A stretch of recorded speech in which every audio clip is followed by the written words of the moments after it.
everyone. I'm Crystal Escobedo, and this is my audience. Alright, and what we're going to be talking about today is behaviorism. Behaviorism is actually an approach to understanding the behaviors within animals and humans. This behavior is almost like a reflex that us humans or animals have. And my topic is about how the human and animal brain is able to make connections and behave a certain way, but not really the brain, it just has a certain connection to it. And in my psychology class, we learned about the schools of thought in psychology, one of them being behaviorism, and how it works within humans and animals. Behaviorism is actually a behavior all of us humans can relate to. It's just that many of us don't really know there's a specific name to that special behavior that we may do at times in our life, or we may not know that there was like a name to it, or it was studied throughout many years. Either way, whether we are informed in it or not, at many points of our lives, us humans have all acted upon based on behaviorism. And in this speech, I will be going in depth about the meaning of behaviorism, the history of behaviorism, as well as specific real life examples in my life of behaviorism, so that way you guys can kind of see, kind of like in a way maybe relate to it, and see like how behaviorism has in a way impacted you and your life. All right, behaviorism expresses all practices that are found through this. I'm gonna just get into my first point like I was going there. I'll be discussing about behaviorism and how the behavior is affected by external forces such as the environment, and not the internal forces such as the conscious mind. Behaviorism expresses all practices that are found out through the connection and the environment cycle called conditioning, pretty much classical conditioning, though there's certain behavior is said to be in response to the environmental stimuli. Behaviorism is just worried about the perceptible upgrade reaction practices, as they can be concentrated in a methodical and detectable way. In other words, behaviorism is just a behavior you're able to observe.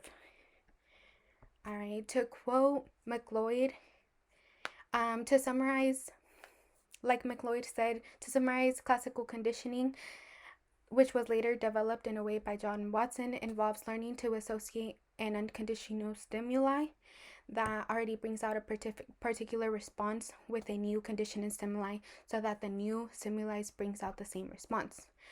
But to continue on more where behaviorism kind of exactly came from, behaviorism kind of focused on the observation of one's behavior and how the environment controls how people behave.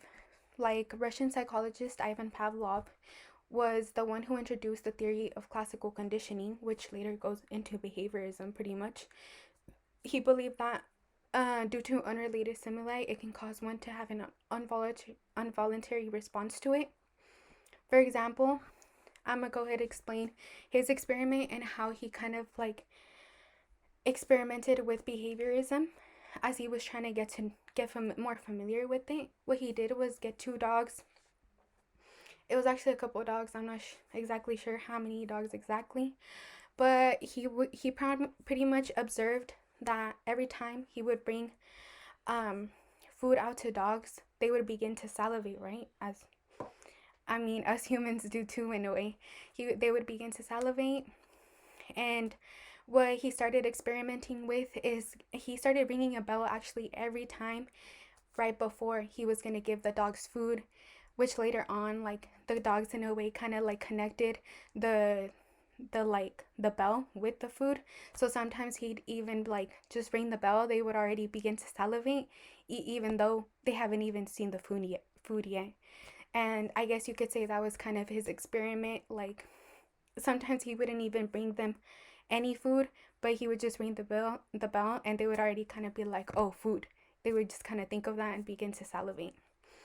And to quote Ciccarelli, while working with dogs, Pavlov observed that the salivation reflex that they had, which is normally produced by actually having food in one's mouth could be caused to occur in response to a totally new stimulus, it being the bell in this situation. And in this case, the sound of the ticking metronome, which was the bell.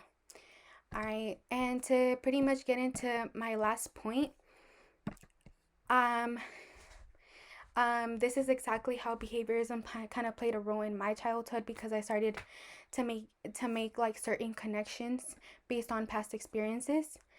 I'm gonna go ahead and tell a little story. It's actually kind of funny. When I was about 4 or 5 years old, I got stuck in a bathroom actually for a very long period of time, and I kind of like until like that kind of like scarred me in a way until my dad unscrewed the doorknob and got me out of the restroom. But this is where I kind of began to, in a way, associate closing the bathroom door with getting stuck in the bathroom. So even though it was not probable to happen again, but like ever since, every time I would go in the bathroom, I'd be like, oh my God, I'm gonna get stuck. I'm gonna get stuck just by going into the restroom. And ever since that, I never wanted to close the door. I went on until I was like 7, 8 years old.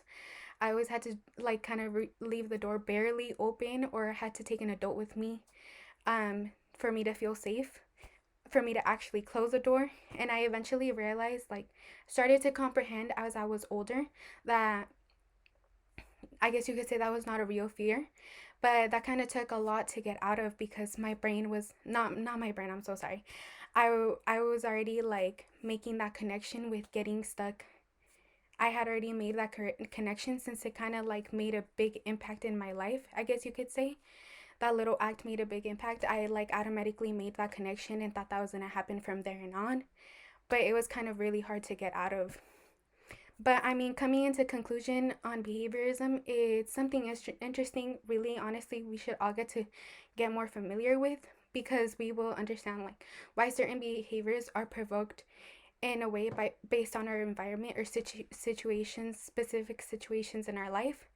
And I mean, now people like you guys can know about behaviorism and how it came to be, where it came from initially, and how much it has to do with everyone and how it follows humans on a daily basis in a way. And I think it's something interesting, honestly. Many of us don't realize how much of an impact it really has in our it impacts our experiences and our lives and things we have gone through like in our life, but we kind of don't tend to realize it because it's just the small little things. But I think it's interesting how that little thing actually has an actual concept to it. But yeah, I really hope you guys enjoyed my speech today, and I hope you guys have a great night.